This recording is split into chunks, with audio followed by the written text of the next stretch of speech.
Let's sing together. We are going. We are going. Heaven knows where we are going. But we know. And we will get there. And we will get there. Heaven knows how we will get there. But it will be hard. It will be hard, we know, and the road will be muddy and rough, but we'll get there. Heaven knows how we will get there. But we, oh yeah, yeah, oh yeah, yeah, oh yeah, yeah, oh yeah, yeah, oh yeah, yeah. One more time. We are going. Heaven knows where we are going. But we know, and we will get there. And we will get there. Heaven knows how we will get there. But we know it will be hard. It will be hard. We know. And the road will be muddy and rough, but we'll get there. Heaven knows how we will get there. But we know, oh yeah, yeah, oh yeah, yeah, oh yeah, yeah, oh yeah, yeah, oh yeah, yeah, oh yeah, yeah, oh yeah, yeah, oh yeah, yeah.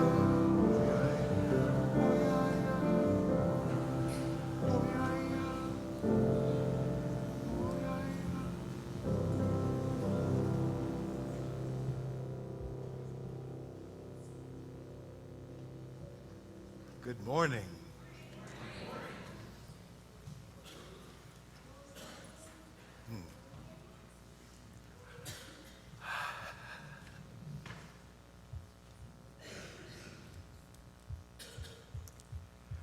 Welcome.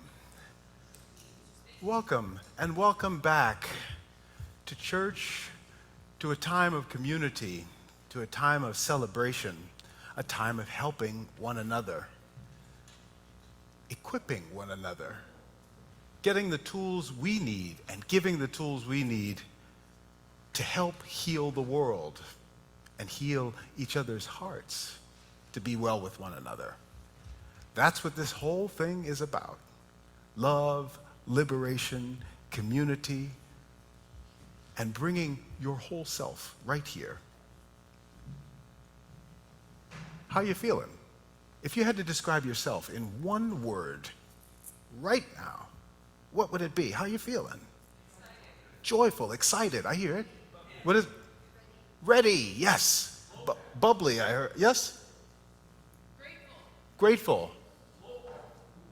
One more time. Hopeful, yes. Awake, yes. Yes, a couple more. Scattered. Yes, yes. And one more?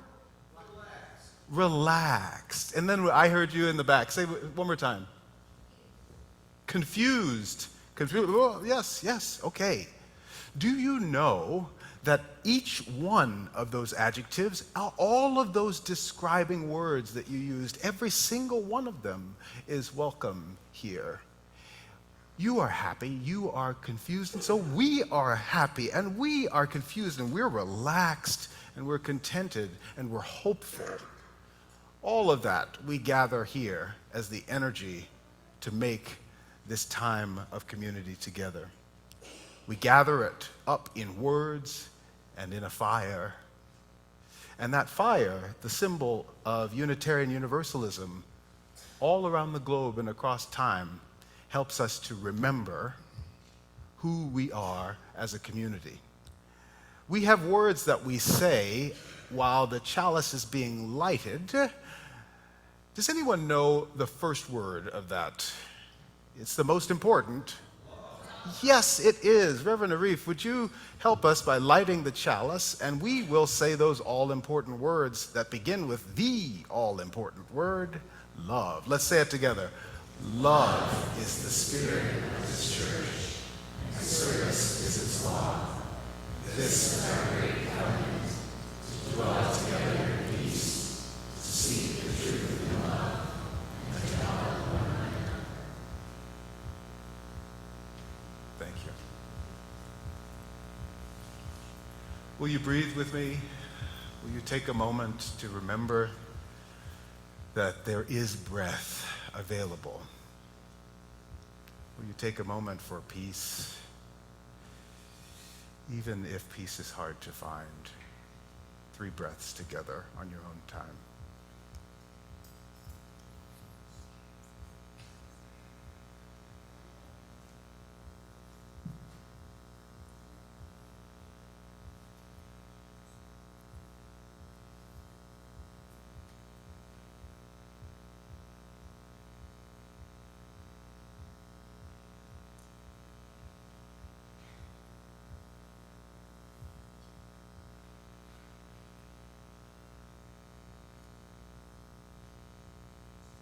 May all the hope and all the healing we need be right here inside the moments of quiet and the moments of joy.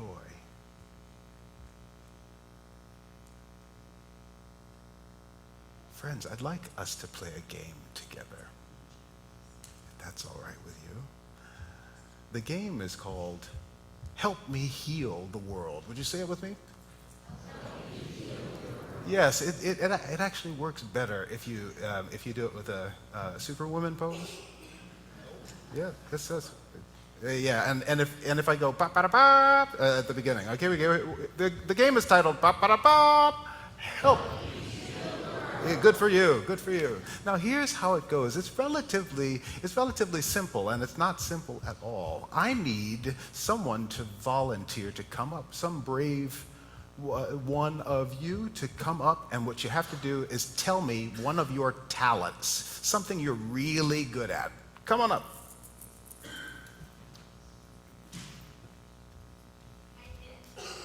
One sec. What? Oh, we'll need that in just a second. We'll need that one. I like that one. Hi. Hello. Will you tell me your name? I am Donna. Donna. Hi, Donna. Okay. Not just, yeah, okay, maybe, yes.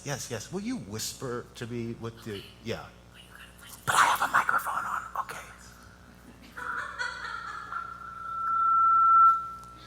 Thank you. Oh, cool. Okay, stay right there, Donna. Okay, all right. Now, today we're spending our time talking about the planet Earth, and what we can do to help heal the world, right? So, can someone tell me a problem that's going on in our planet, a problem that's going on the Earth? Something, yeah.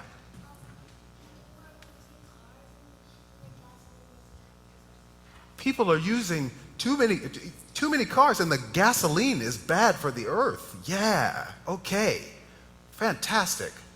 Donna, Donna has decided that this is going to be the way we heal the world. Donna is very good at... I'm supposed to say it loud now? Yeah. Music! Music! All right. Donna is a musician. Donna is really good at music. And Donna wants to matter to the pollution that's being crafted, that's being put into the air by too many cars. All right. Help Donna heal the world. Bop-ba-da-bop. How are we going to do that? Yeah. We could make a song together. Yes, we could make a song together that tells people that air pollution is a problem and spread information. Right on. Yes, fantastic. How else can we take music and help heal the world? Yes. We can help enforce laws to shut down power plants. Oh, we can help enforce laws to shut down power plants. And you know the best way to do that is with a sing-along. I'm telling you. Yeah, there is more love somewhere. I woke up this morning with my mind. All of those songs are part of demonstration. One more for Donna. Help Donna heal the world. We can have free public music on all the public transportation. We could have free... Yes, we could have really good music on the public transportation. Donna could record it. It could be wonderful. And then people would want to take more and more public transportation, and we would help heal the, say it with me, help heal the world. Excellent. Thank you, Donna. Yes. Who will be our next hero? Oh, applause for her. Yeah, there's a hero in our midst, I think. Yes. Oh, yes. Yes, Jenny. And well, keep your gift just under wraps for just a second, because we want them to do the problem first, okay? Okay, so we need another problem that's happening on the earth. Yes. Homelessness, absolutely. There are too many people without homes, and there's plenty of space for everybody to have housing, but not everybody does. Let's see. And then we came to Jenny, who is our hero now. You want to come up? Sure, why not? Excellent. We actually didn't get our morning hug anyway, so. Yes. Yes. Will you tell us your gift? Tell us something you're really good at. Knitting and creeping around the backyard. Fantastic. Okay, fantastic. Okay, so we have, oh, relax, you good. Okay, tell us the problem again. Homelessness. And we have our hero is very good at knitting. Thank you very much. Thank you very much. I pray with them, as a matter of fact. Okay, help us heal. Come on. Help us heal the world. Yes, how are we going to take knitting and have that matter to homelessness? Yeah, Jenny could knit sweaters and blankets. Oh, hell yeah, I'll have to. Oh, yeah. Right on. Yes. Last time Trump went out, I just took 4 skeins, and it's bright pink, and it's colored pink. Okay. See, okay. All right. How else can we use knitting to matter to the folks who need homes, who have the right to homes? Yes. Make a tent. Ooh, like, you know what? I bet the craft of you knit or crochet. Those are different things, right? They're definitely. They're definitely different things. I'm just pointing at that stupid ass Trump. Oh yeah. We're gonna get to him come November. Okay. All right. Yes. So I think I used to crochet my hair, so there's no reason. I did. So there's no reason we couldn't adapt this technology to form something strong. Yes, and one more. Yes. You can use Ah. You could use knitting as a part of a sit-in. You could teaching people to knit. Yes, yes, yes. A sit-in that involves knitting, you could call it a knit-in. Oh yeah. Thank you for helping Jenny heal. Thank you for helping Jenny heal the world. Yes, yes. Thank you. Way to go. Thank you very much, Jenny. Yeah. Oh my goodness. So we've got so many talents, so many gifts in the room, so many things that we might not think have much to do with healing the planet or, keeping homelessness down or making a difference in climate change. But the truth is, we can matter to all of these things. You have a gift, and you do, and you do, and you do, and you have a gift, and they're different. And if you use what you've got, and you use what you've got, together, we can make a powerful difference that changes the status quo and heals the world. It just takes believing that something you can offer can make a difference. That's what we're here to do, to find our gift, to find where we plug in, and to help each other to get the resources, to get the stuff we need to make that into some real good stuff that changes things in the world we live in. Amen? Amen. All right. So, you and I spend the next week and the rest of our lives helping each other to heal the world. And it will heal us right back. That's how love works. Game just begun. Game on. Yeah, I like that. Cool. Yeah. Now, we are using that lantern and these flags to send our kids and youth out into the, other part of the building. Who's carrying our lantern? Who's carrying our lantern? Yes, great. Come on up. Our first tradition is to take part of the flame that we've built together to our classes, remembering that no matter where we go, we can remember the fire of commitment that we have lit. We can remember that love is the spirit of our community and kindle it wherever we are.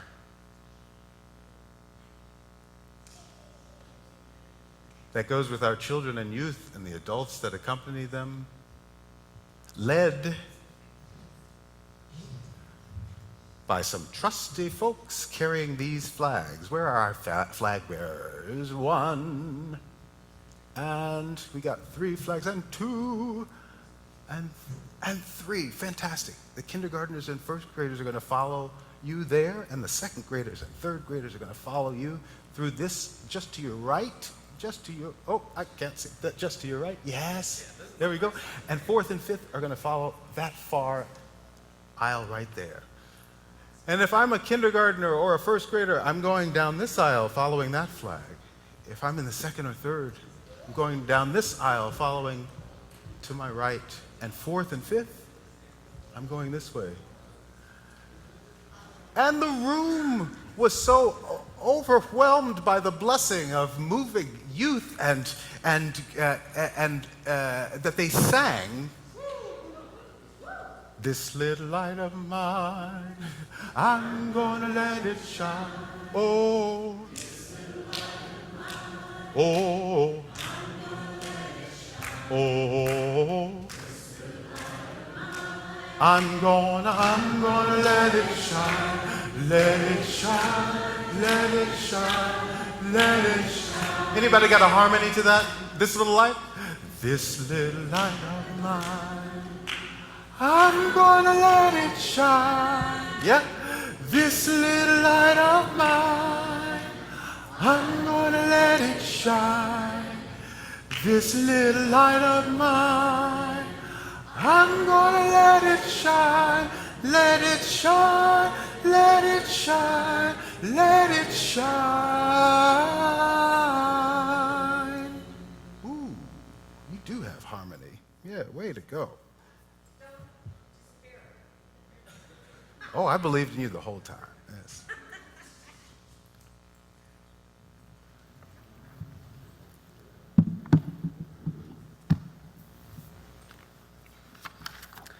I am playing a role this morning that is usually fulfilled by Reverend Ashley. So I'm online and with you.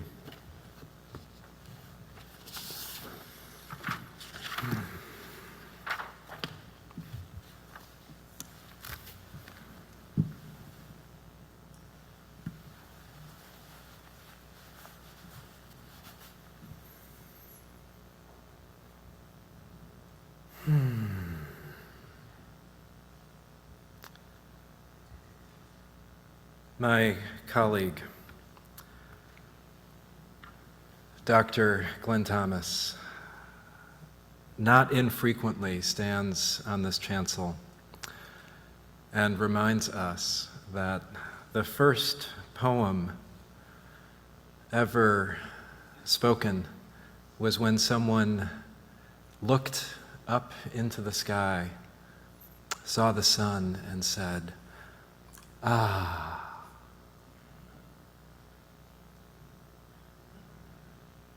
I'm pretty sure that that was one of the first prayers, too. So join me in that, if you would like, as we enter this time of prayer, this time of lifting in community those things that matter to us, those things that are worth our care and attention.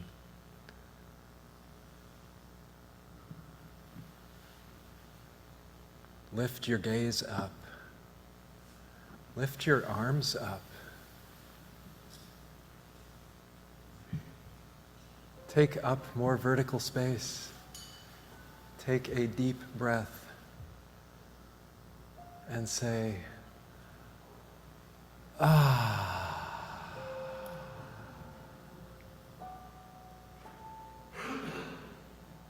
When we do this, we create more space in our bodies. More space for our breath, more space for aliveness to move within us. And it is this aliveness that is part of what we are giving voice to. It is this aliveness that helps us to know what it is that we want to lift up in worship today, to be held in the embrace of this congregation. We know that this life is joy and sorrow, irritation and celebration,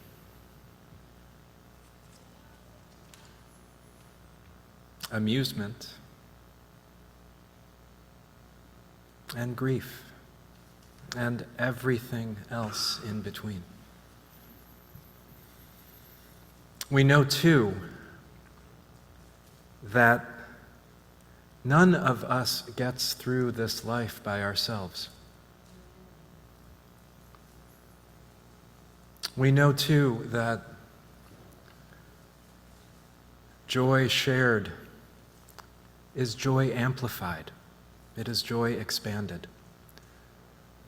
And that hardship shared is hardship that is at least halved. We need each other. We need each other to carry these prayers of our hearts, these prayers of our bodies. And so when we gather in worship, we give voice in community.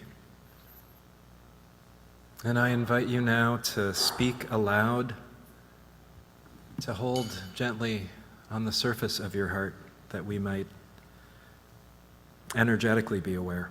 of what you are holding, or to name in the chat those things you would like shared and lifted up in worship today. And as we, the congregation, receive your prayers, we will respond with the words, "You are not alone. We are holding it together." The circle is open.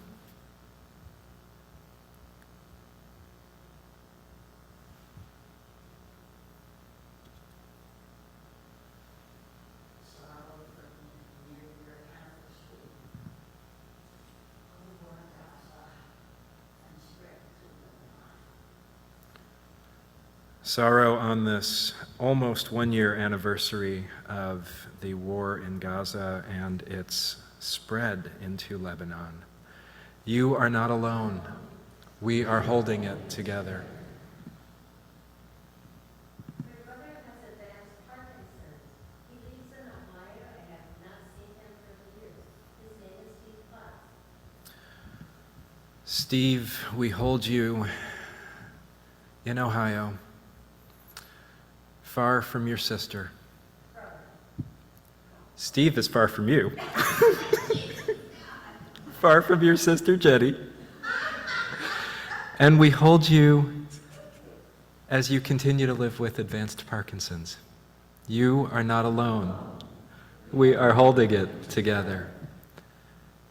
Online, Julie and Donna lift up prayers for continued healing for our dear Maggie.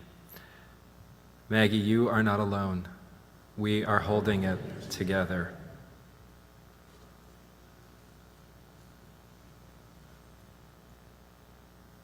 Also online, a joy shared by Karen Wills, who says, "Joy to Laurel Wills and Alex Eastaugh on the occasion of their daughter Ellen's marriage next weekend to her beloved Will. You are not alone. We are holding it together."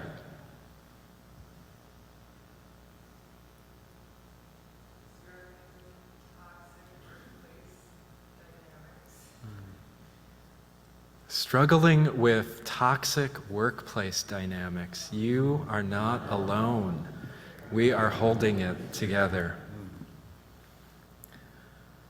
Prayers for our dear friend Karen, who recently lost her longtime husband, Mike, who also was a very, very close friend of ours.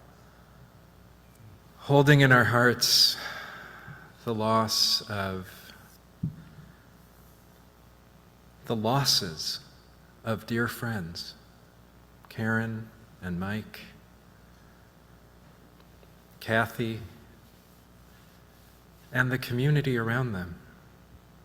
When loss is experienced, it ripples out. You are not alone. We are holding it together. And naming also, we hold all those who are navigating losses, big challenges, bumps in the road in their primary relationships. We see you pursuing your needs. We see you discerning with care and with integrity. And we see the grief that navigating these challenges brings. May our love and care surround you all in these tender movements of relationship and heart. You are not alone. We are holding it together.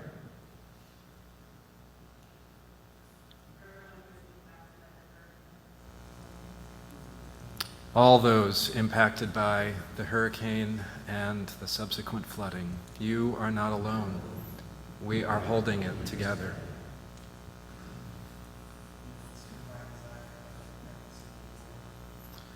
Concerns, anxiety about the possibility of a civil war. You are not alone. We are holding it together.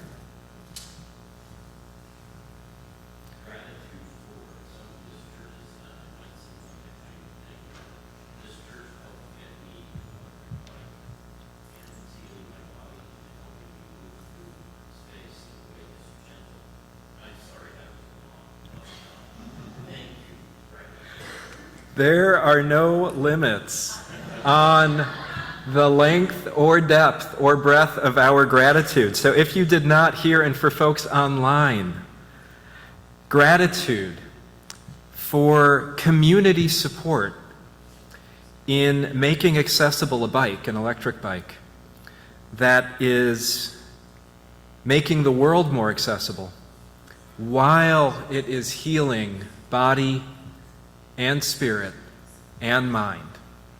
You are not alone. We are holding it together. And I just proved there are no limits by being even longer than you were, so it's all good. And congregation, will you join me in surrounding in love and care Karen Willie and her family as they grieve the death of Karen's mom, Ginny.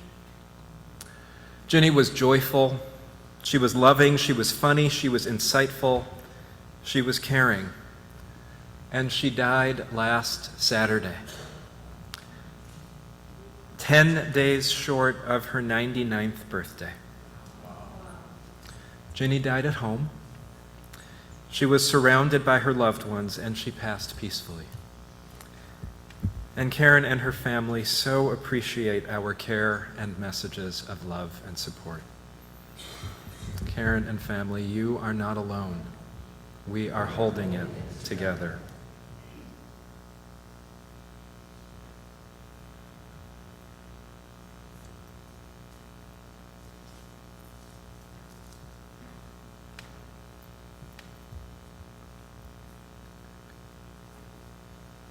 As we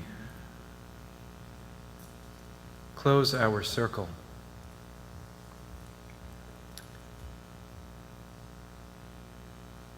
may we hold with care and gratitude all those things that have been named aloud, all those that have been held gently in our hearts in community, all those that are held in our bodies not yet ready to be given voice to.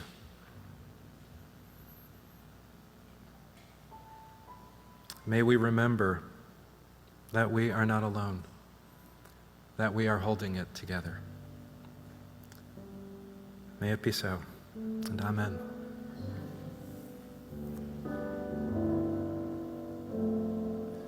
Spirit of life, come unto me. Sing my heart, all the stirrings of passion.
Congregation. Hi.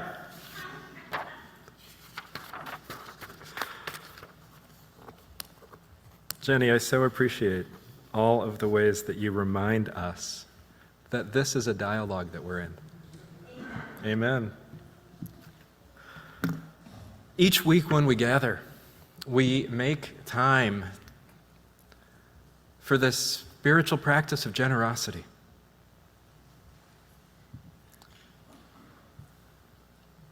Generosity starts with what it is that we are experiencing gratitude for.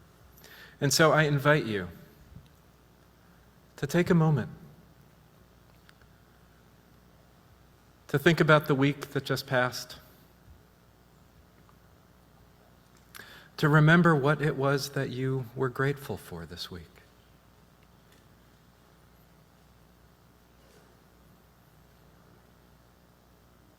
Rooted in this experience, this sensation of gratitude. And for me, gratitude tends to start in my stomach. Rooted in this sensation of gratitude. Our offering this morning goes to support the work of Setul. Setul is a worker-led organization where workers organize, educate, and empower each other to fight for a voice in their workplaces and in their communities. Setul partners with other organizations and leaders to build a movement to win racial, gender, and economic justice. And they do this by identifying root causes of injustice and working to shift the balance of power between those who have it and those who don't to improve the lives of communities for present and future generations. We just hosted Setul's annual gala fundraiser event earlier this week, and we are looking at many different ways to continue to get to know this organization in the weeks and the months to come.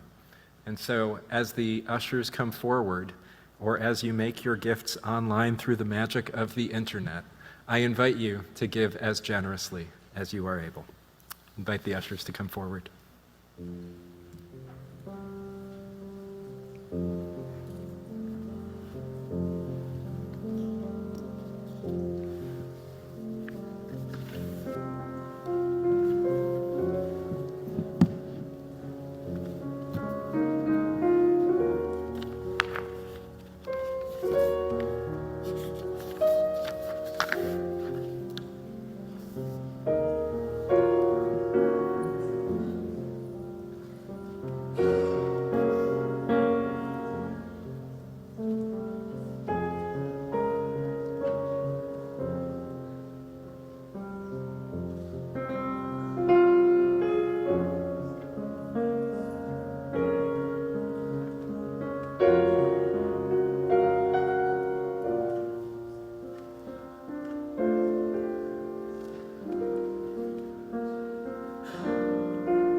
Malia and I were just playing, this is a transparent worship leadership moment.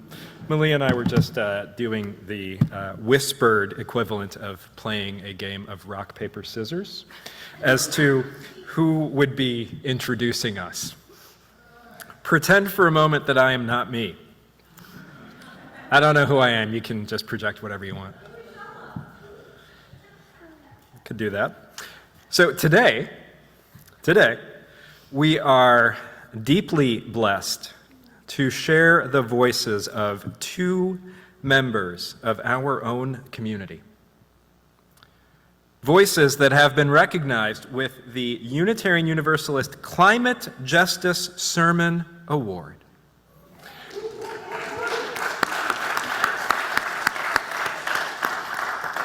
I haven't even named the people yet, and y'all are applauding for them. So the two members that have been recognized with this award are myself, Arif, one of your ministers, and Malia, a member of our congregation.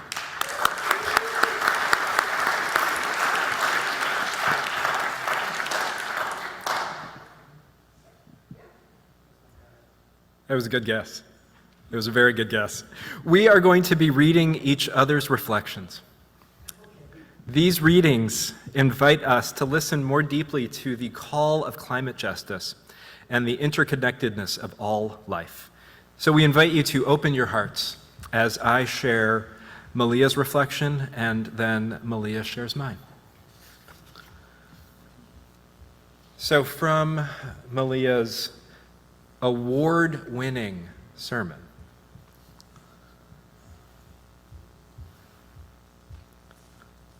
the room was hot, and it was getting hotter. Rochelle, a black community activist from North Minneapolis, was doing everything in her power to contain her agitation with the circle of mostly light-skinned faces looking back at her, baffled and nervous. Kids are passing out in classrooms at my kids' school. Are we going to do something or not? If not, what are we doing here? Her words hung heavy in the air. What were we doing there? What was I doing there? As someone who claimed to live by principles of equity and compassion, how did I find myself part of a movement that couldn't reconcile the immediate suffering of children with the broader goals of urban sustainability?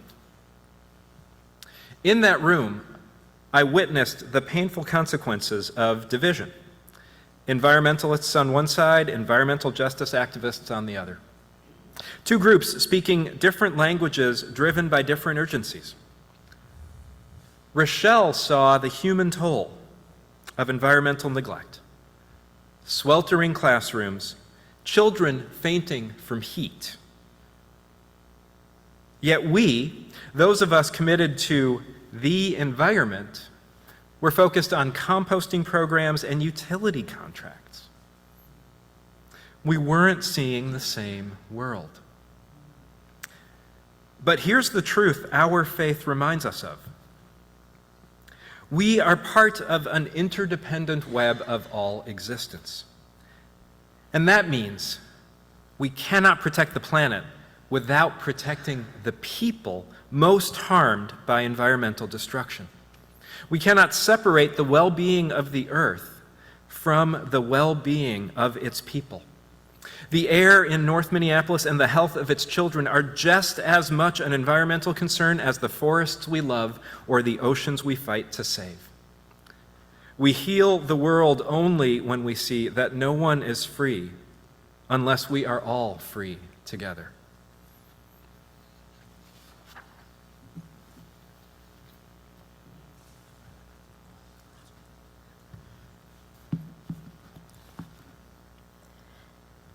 What if the earth was the body of God? I get shivers when I ask that question. And if you're struggling with this, let me remind you of two things.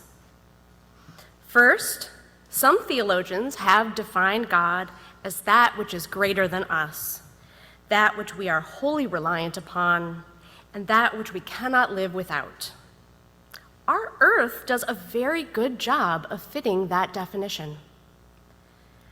Let me tell you a story. In the 1980s, theologian Sally McFaig asked the world a radical question. What if we imagined the earth as the body of God? She was writing during a time of existential threat, when nuclear war felt like a constant possibility. But today, we face a different kind of annihilation. One that creeps in slowly, one that we ourselves have set in motion: the destruction of our planet. McFaig's question wasn't just theoretical, and it isn't theoretical today either. It's a call to imagine, to shift how we live. Second, if we were to look at our checkbooks or credit card statements, they would tell us what we truly believe in. If we are going to have a God today, if we are going to open our hearts in surrender to follow anything, why not the earth? What would change if we lived as though the earth, which gives us everything we have, was the sacred body of our Creator? Can we imagine how different things would be if we behaved and acted like that? How would we move through a world where everything is holy, where everything is sacred, where everything is a story of gratitude and interdependence? The funny thing is, we need not imagine at all. It is literally true. We are wholly reliant upon the earth, and we cannot live without it. Western intellect has made the fundamental error of believing that we are separate from that which we are inseparably apart. The earth is God, and we are intimately a part of God's body. What would we do? What would we not do? How would we live if we understood that this world is not merely a place for our efforts, but a place to fill our spirits? A place for collective care and healing, where we come together to reimagine what could be, so that we can go out and live it. And in the process of living it, make the world as it could be.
one more thing to be grateful for today.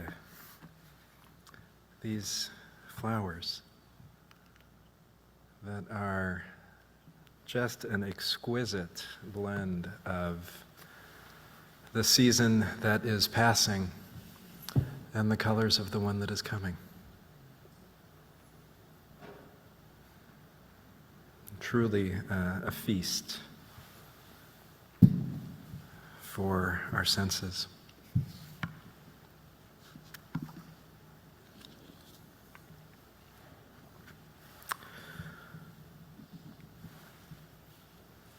Those of you with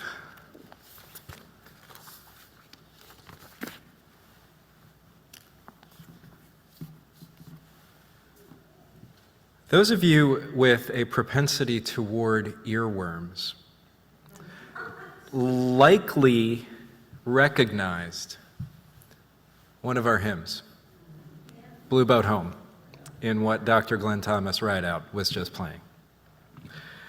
This song, this hymn, Blue Boat Home, by Peter Mayer, is a beloved hymn of this church.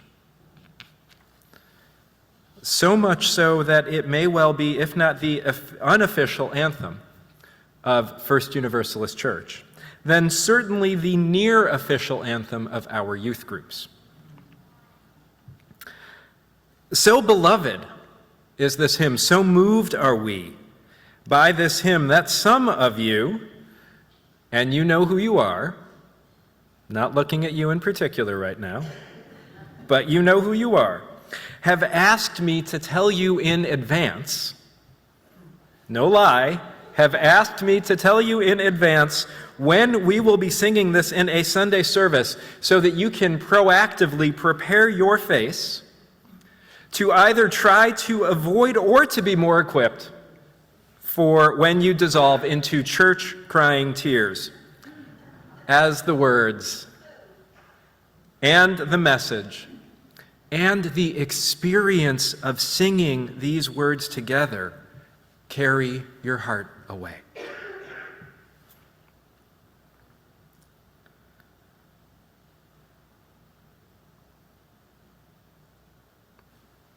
This is a beloved hymn in this church. And the thing with anything that is beloved is that we can forget what it is in that rush to familiarity.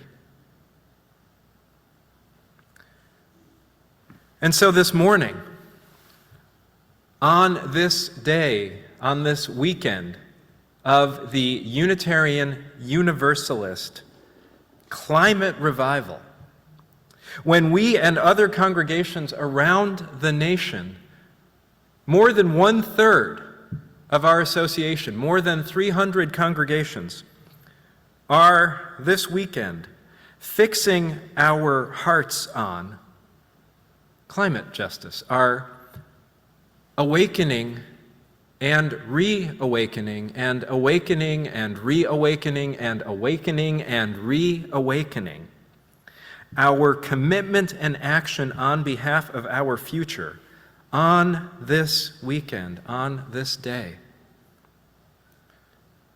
I'm inviting us to slow down. I'm inviting us to take this hymn that many of us have committed to memory and to get to know it again. So let's experience the lyrics one more time. I will read them to you.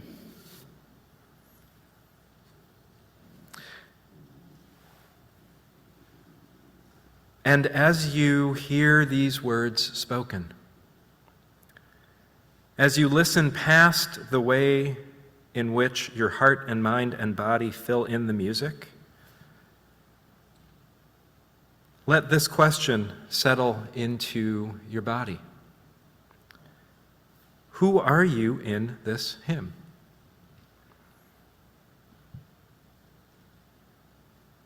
So this is a practice known as Lectio Divina. I'm going to read the lyrics to you and invite you to receive them. This is something we don't often do with the lyrics of our hymns. I promise you we will sing it later. I'm not taking it away. But right now, just receive them and allow yourself to hear them through this question, who are you? Who are you in this hymn? I have a brother.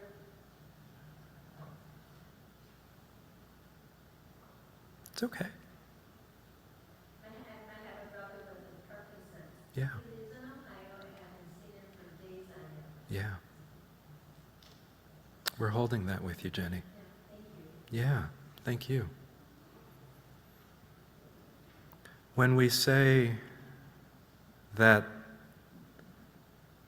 the fullness of the experience of our lives has a home in this sanctuary,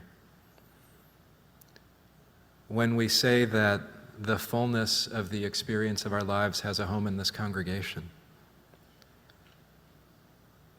we mean that the fullness and the expression of the experience of our lives has a home in this sanctuary and this congregation. Your brother is here with us, as is your grief, as is the journey that you are on, that you have shared with us. Yeah.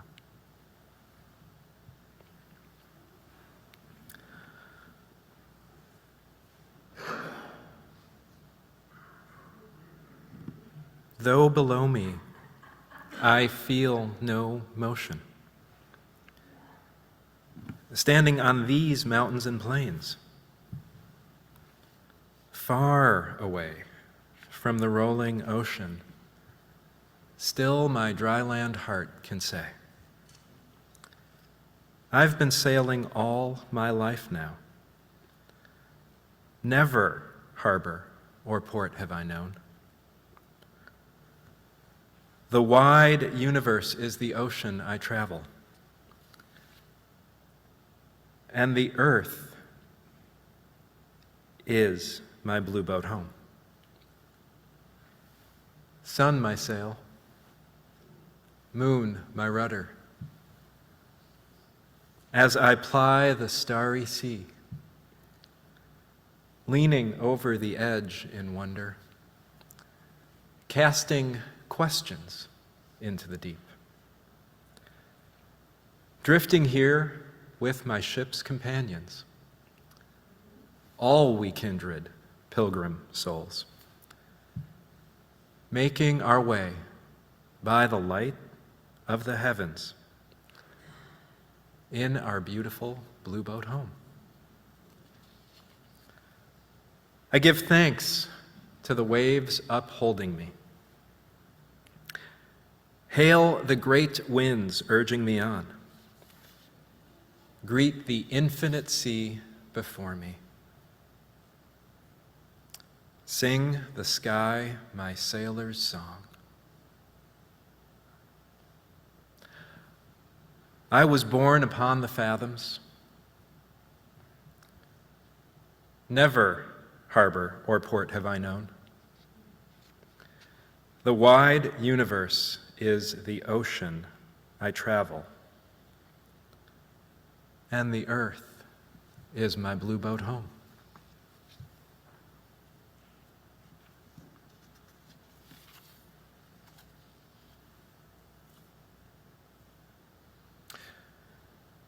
So who are you in this hymn?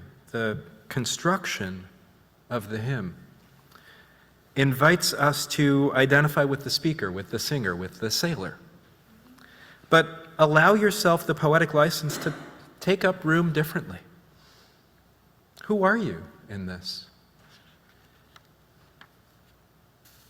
When you hear these words, are you the narrator of the hymn? Are you a member of the crew? Are you the heavens? Are you the earth? Are you the water that makes the boat blue? Are you the questions cast into the deep? Or are you the receiving deep that catches them?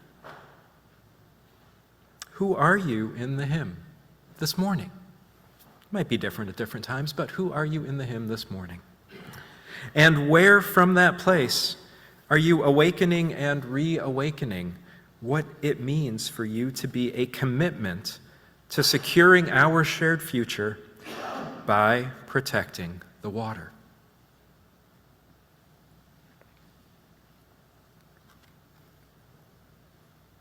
Blue Boat Home is a hymn about protecting the water. It's a water protection hymn.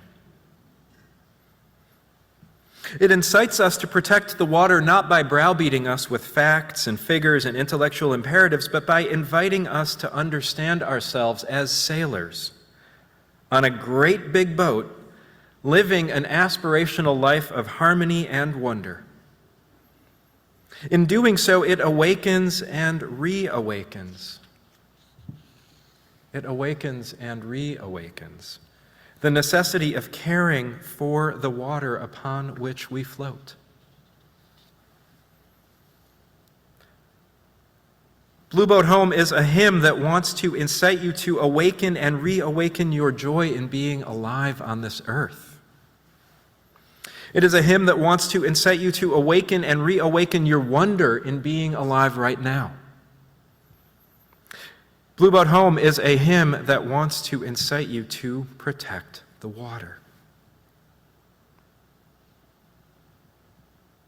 But why does this matter? This is why. 46 million Americans lack access to clean and safe drinking water. 46 million. Our minds, our beings, are not very good at knowing how big numbers are. So let me give you a sense of how many that is. Let's say that you can say your name in 1 second. Try it with me if you want. Arif Mabdani. It's kind of hard. Most of us don't have names that we can say in 1 second. Right? You put the last name in, you put the middle name in there, it's all over. But let's say that you could say your name in 1 second, just for the sake of argument, just to help us understand this number. 1 million names, 1 million, just a million, 1 million names would take about 11 days to say. Saying one name a minute, or one name a second. No breaks. 46 million names would take about a year and a half. Saying one name a second. One name for one person who does not have access to clean and safe drinking water in this country. My point is that 46 million is a large number. It is about the same number of people as live in Argentina or in Spain. Imagine that with me, all right? Imagine if you took the people of Flint, Michigan, if you took the people of Jackson, Mississippi, if you took the people on native reservations, if you took the people who live downstream from any of the pipelines, and friends, in some sense, we all live downstream from a pipeline. If you took those folks in this country, our neighbors, who right now lack access to safe and clean drinking water, you could fill any of those countries. You could say their names. You could say their names. And not finish saying those names for a year and a half.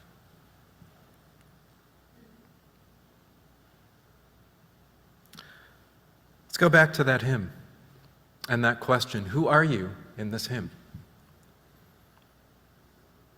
In our beloved hymn, who are you, and what does that figure in our Blue Boat Home do when the waves that are upholding them are threatened? What does that figure do when that which keeps them afloat is itself threatened for others?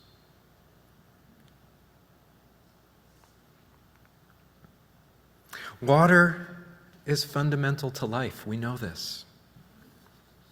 To protect the future is to protect the water.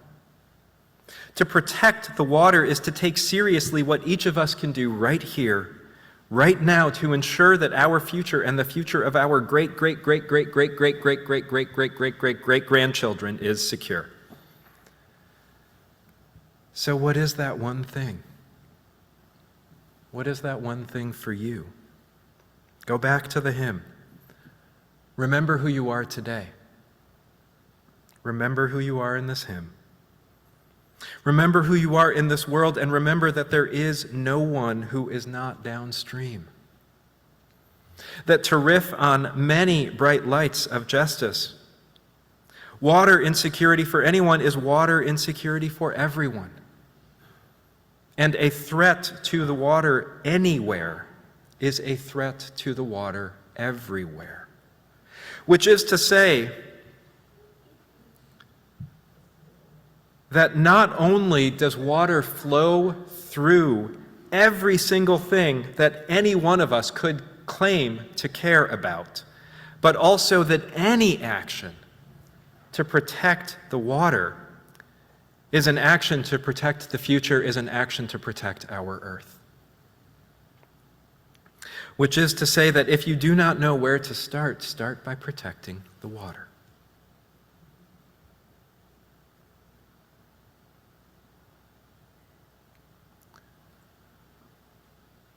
Some years ago,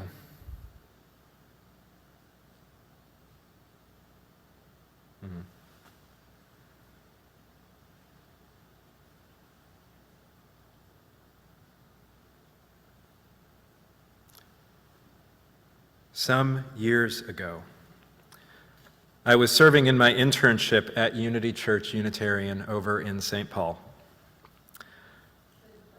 Good place. I have many stories from my time there with the congregation and the Reverends Rob and Jan Eller-Isaacs of beloved memory. But the story that I want to share this morning comes from an interaction with one of the worship associates there. At Unity, the congregation knows that worship associates are congregational leaders. They understand that in the intersection of clergy and laity, there is spiritual reflection on where the congregation is called and how we give voice to that call. That in worship created by that intersection comes the energy that compels us forward. They understand that in that intersection is the work of spiritual transformation. And by the way, you all, and if you think I'm talking to you, I am, have one more, and you online. Which camera am I looking at here? That one. Nope, that one. You online. I am talking to you too. I'll wait. Stop scrolling. All right. Talking to you, Raylyn. You have one more week to apply to be a worship associate here at First Universalist so that you too can help to create this intersection of spiritual transformation. For real, if you think I am talking to you, I am. Your voice, your stories may well be the story that someone else in this congregation needs to hear to help them take their next step toward their freedom, liberation, and nourishment. And we won't know that if you don't apply and become a worship associate and share that story. Not now. Not this very minute. But if you are called to apply to be a worship associate, one more week. One more week. Dr. Glenn Thomas can tell you what you need to do to apply if you have questions. So back to unity.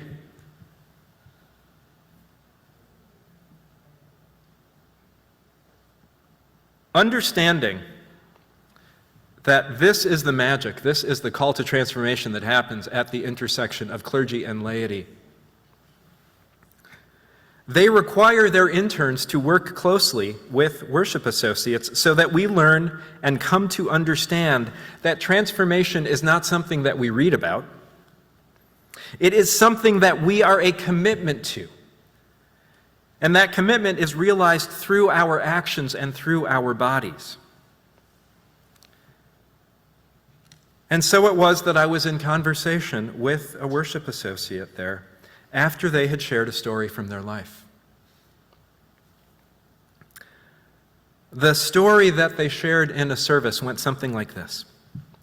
They shared that they were a teacher of young children here in the cities, in a community that was predominantly BIPOC, in a school that was predominantly BIPOC, significantly immigrant and refugee, and majority folks who did not have access to enough resources.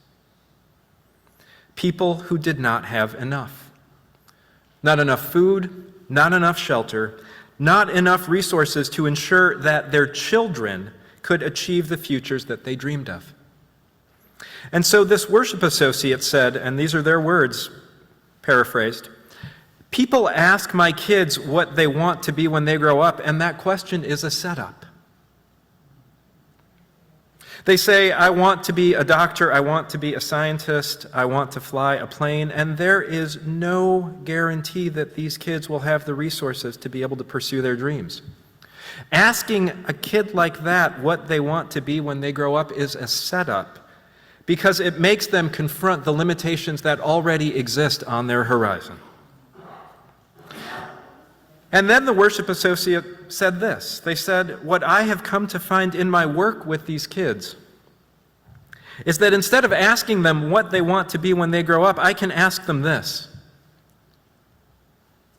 what's the problem you want to be part of solving?" And every single one of them can answer that question.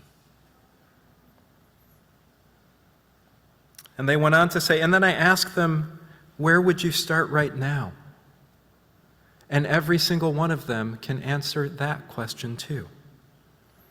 I tell them, wherever you are, however much resources you have, whatever problem you care about, you can start right now. Right here, in whatever way you have access to with what you have. You do not need to wait. You do not need to wait until you become something in order to act on what you care about now. And so they do. Projects are spawned out of these commitments. Community research is inspired out of these questions. A realization of agency and hope and possibility is incited out of these questions, out of these commitments. And so I ask you, again, reaching back to Blue Boat Home, who are you in this hymn? Allow this identification to fill you up. Yeah, Blue Boat Home. Allow it to be the source of your voice as we sing together this beloved hymn. Dear ones, may you embody this commitment that you are called to. May we incite protection of water and awaken again and again and again to the reality that we can be these commitments.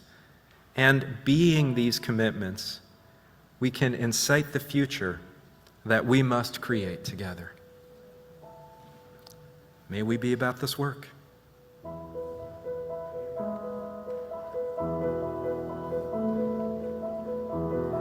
Would you Let's sing. Though below me I fear no motion,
Congregation, as you go forth,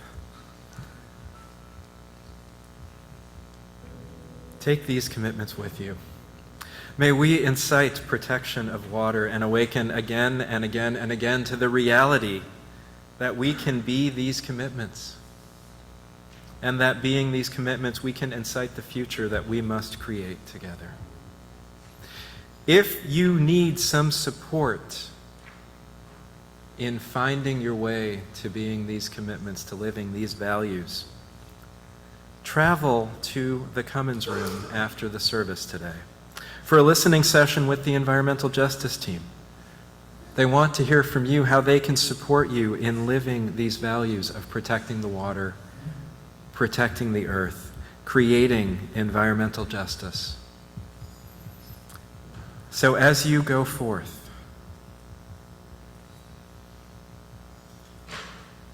go forth knowing that you are blessed. Go forth knowing that you are a blessing. Go forth knowing that we are not alone. May it be so. Amen.